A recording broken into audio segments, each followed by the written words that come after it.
In the last couple of months, these plants have become super popular. Truth be told, they've been around for years.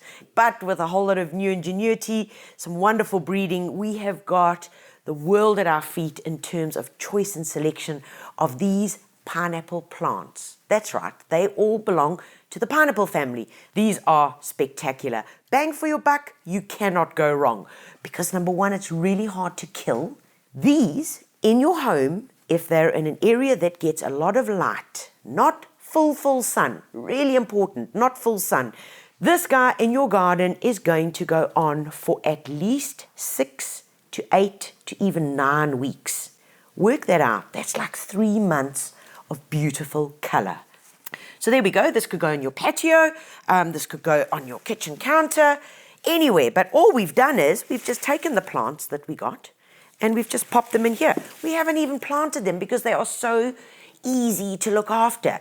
In this pot is all that they need. How do we look after them? Really easy, guys. You're going to water them once every 10 days. Yoo-hoo! Happiness. I hardly have to water. It's very simple because most times people kill them because they overwater them. You don't want to overwater this guy because what happens is here by the neck, it rots off and your plant falls over. The only watering you want to do, which is once every 10 days, take it out, put it into the bath, grab your watering can, and all you're going to do is water from the top here. Very important. It's got its own little well. The water is sitting in there. And over about 20 minutes, this will then just ooze through gently as the plant needs it, and it's going to soak in the water. So you leave it there for about 20 minutes and then pop it back into your pot cover or into your window box or wherever you had it in the home. When we've got our little guy and he's been growing for a while, and you can see now that the main flower is actually starting to, it's going off. You know, we're losing the color. We've got a few leaves, brown leaves on the edge here, and that's not exactly the look and feel that we want. So if you're getting that, all you need to do is just go in there and just cut them off, you know, and the plant already looks a whole lot better. That's just general care and maintenance. From being indoors, they get a lot of dust from in and around, and we've got to open up those pores just to clean it. And a soft cloth does the job just perfectly. Okay, so fast forward 3 months down the line, we've got the plant, and here is just one such plant.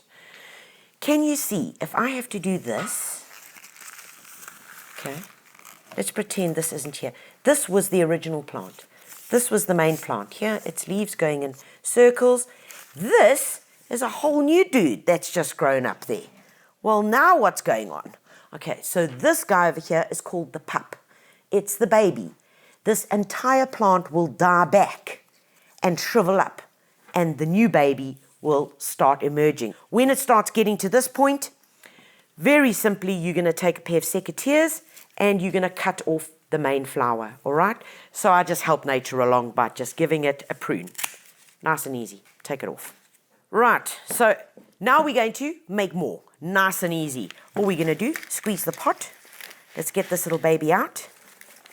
Shake it all up. And you'll notice there are hardly any roots on these plants because they have a very, very fine, compact root system. So when we shake it off like that, take a look what I've discovered.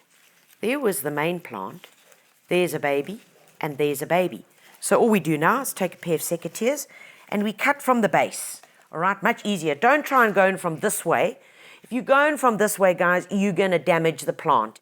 Okay, so secateurs, we're going to go in from the base and just line it up. That's all you got to do. Line it up with your eye. I'm going to cut through here and I'm going to grab it where this little baby joins. Ha ha! There we have it. Beautiful. Here's my pup. So there we have it, guys. 2 pups off 1 plant. Remember, this was the mother plant. It's done its job now. It's flowered. It's given us 3 months of joy, and this is now disposed of. That goes onto the compost heap. And these 2 little boys, we're going to plant them up and show you what happens.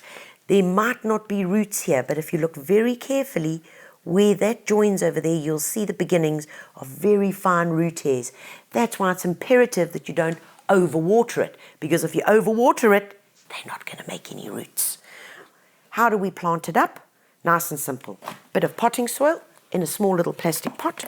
Pop it over there, firm it down, open up our soil, pop the little guy in. Now, very important here, do not take this out and bury this guy and push it in up to there. Because if you put it any higher, all of this is just going to rot. So make sure that you only bury it just a little bit, just in. Firm the soil down, and then to help it stay the course, we use a bit of gravel. A bit of gravel around it, because that also just helps it to hold itself up before it gets any roots. Next up, how do I look after them? Exactly as you did before, in a well-lit area. Remember, it's advisable once you've just planted them to give them a bit of start grow. What that does is increases and initiates root growth, gives them the silica, gives them the calcium, which is what we need when we're wanting plants to start growing and just getting settled. So pop a bit of that into your watering can and you give them a general watering, as we described, once every 10 days. Once they're going and they're starting to push their flowers, then switch across to some multi-grow, exactly the same procedure as before.